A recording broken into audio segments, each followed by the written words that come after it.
সারাদিনের খবর নিয়ে আমাদের নিয়মিত আয়োজন আজ সারাদিন, সঙ্গে আছি ইমদাদুল হক।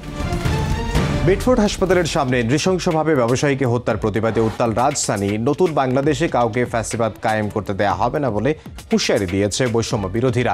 দ্রুত বিচার ট্রাইব্যুনাল গঠন করে জড়িতদের বিচারের দাবি জানিয়েছে ছাত্র অধিকার। ছাত্র নেতাদের হুঁশিয়ারি, চাঁদাবাজি, হত্যা, দখলদারিত্ব না ছাড়লে বিএনপিকেও আওয়ামী লীগের মতো পরিণতি বরণ করতে হবে। বড় বড় সন্ত্রাসী কর্মকাণ্ড করেও অপরাধীরা পার পেয়ে যাওয়ায় সরকারের সমালোচনা করেন তারা। নির্বাচন বিলম্বিত করতেই দেশের আইন শৃঙ্খলা পরিস্থিতি অবনতি করে রাখা হচ্ছে বলে অভিযোগ করেছেন যুবদলের সভাপতি আব্দুল মোনায়েম মুন্না। বিএনপি চেয়ারপারসনের উপদেষ্টা জয়নুল আবদিন ফারুক অভিযোগ করেন, আগামী ডিসেম্বরের মধ্যে নির্বাচনের প্রস্তুতি শেষ করতে বলার পরই হত্যাকাণ্ড সহ নানা ষড়যন্ত্র তৈরির চেষ্টা করছে একটি মহল। দলটির স্থায়ী কমিটির সদস্য ডক্টর মঈন খান বলেন, নানা কর্মকাণ্ড ঘটিয়ে বিএনপির বিরুদ্ধে ষড়যন্ত্র করে জনগণের আস্থা নষ্টের অপচেষ্টা চালানো হচ্ছে।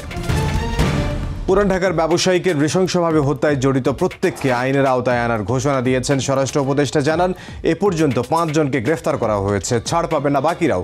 পুলিশের মনোবল এখনো দুর্বল জানিয়ে আইন শৃঙ্খলা পরিস্থিতির উন্নয়নে রাজনৈতিক দলগুলোর সহযোগিতা চান আইজিপি। আর র্যাব মহাপরিচালক বলেন, অপরাধীর দলীয় পরিচয় যাই হোক না কেন কঠোর ব্যবস্থা নেওয়া হবে, মব সন্ত্রাসকে প্রশ্রয় দেওয়া হবে না বলেও হুঁশিয়ারি করেন তিনি। সম্প্রতি যে ঘটনাগুলো ঘটছে সেগুলোতে সরকার দ্রুত পদক্ষেপ নিচ্ছে, এখন থেকে কাউকে ছাড় দেওয়ার সুযোগ নেই বলে জানিয়েছেন প্রধান উপদেষ্টার উপপ্রেস সচিব মোহাম্মদ আবুল কালাম আজাদ মজুমদার। তিনি আরও বলেন, পুলিশকে নির্দেশনা দেওয়া হয়েছে, ধীরে ধীরে পরিস্থিতির উন্নয়ন ঘটবে। নির্বাচনের আগে আইনশৃঙ্খলা পরিস্থিতির উন্নতির বিকল্প নেই বলেও মনে করেন তিনি। এছাড়া কোনো অনিয়ম ঘটলে প্রশাসনকে জানানোর আহ্বান জানান উপপ্রেস সচিব। জুলাই আগস্টের হত্যাযজ্ঞে নিজের এবং প্রধান ও সহযোগী অভিযুক্তদের অপরাধ সম্পর্কিত সম্পূর্ণ সত্য প্রকাশ করার শর্তে সাবেক আইজিপি চৌধুরী আবদুল্লাহ আল মামুনকে ক্ষমার বিষয়টি বিবেচনা করা হবে বলে আদেশে উল্লেখ করেছেন আন্তর্জাতিক অপরাধ ট্রাইব্যুনাল 1। ট্রাইব্যুনালের চেয়ারম্যান গোলাম মর্তুজা মজুমদারের নেতৃত্বাধীন 3 সদস্যের ট্রাইব্যুনাল 2 পৃষ্ঠার লিখিত আদেশ প্রকাশ করা হয়। লিখিত আদেশে আরও বলা হয়েছে, মামুনের আইনজীবী রাজসাক্ষী হওয়ায় তাকে ক্ষমা করে দেওয়ার আবেদন জানানো হয়েছে। তবে ট্রাইব্যুনাল মনে করেন, সাবেক আইজিপি চৌধুরী আবদুল্লাহ আল মামুন যখন অপরাধ সম্পর্কে সম্পূর্ণ সত্য প্রকাশ করে এবং প্রধান অভিযুক্ত ও সহযোগী অভিযুক্তের অপরাধ সম্পর্কে তার জানা সমস্ত ঘটনা প্রকাশ করবেন, তখন ক্ষমার বিষয়টি বিবেচনা করা যাবে। এর আগে 10 জুলাই হত্যাযজ্ঞের দায় স্বীকার করে শেখ হাসিনার মামলায় রাজসাক্ষী হন সাবেক পুলিশ মহাপরিদর্শক চৌধুরী আবদুল্লাহ আল মামুন। 18 জুলাই সাভারে এপিসি থেকে ফেলে শহীদ আসাবুল ইয়ামিনকে হত্যার আগে গুলি করা পুলিশ সদস্যকে গ্রেফতার করা হয়েছে। প্রাথমিকভাবে গুলি করার কথা স্বীকার করেছে ওই পুলিশ সদস্য। 18 জুলাই সাভারে গুলির পর পুলিশের সাঁজোয়া জানে তুলে সেখান থেকে রাস্তায় ফেলে দিয়ে military institute of science and টেকনোলজির 4র্থ বর্ষের শিক্ষার্থী শহীদ আসাবুল ইয়ামিনকে হত্যা করা হয়। এই ঘটনায় গত 23 সেপ্টেম্বর সাবেক প্রধানমন্ত্রী শেখ হাসিনা সহ 78 জনের নামে আন্তর্জাতিক অপরাধ ট্রাইব্যুনালে অভিযোগ দায়ের করেন ইয়ামিনের মামা।